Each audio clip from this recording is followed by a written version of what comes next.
Svona breytum við spjaldtölun okkar yfir á íslensku.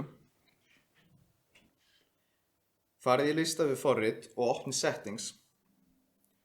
Flettið niður og veljið General Management og þar inni skuluð þið velja Language and Input. Til þess að breyta notandaviðmyndun á íslensku, veljið Language, ítið á Add Language, flettið niður þangað til þið finnið íslenska og veljið Set as Default.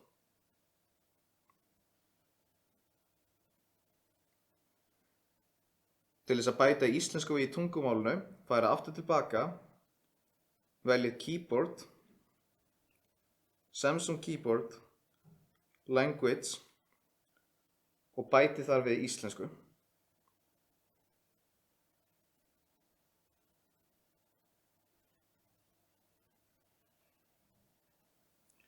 Þannig að svona breytið þið tölvunni yfir á íslenskt notandaviðmót.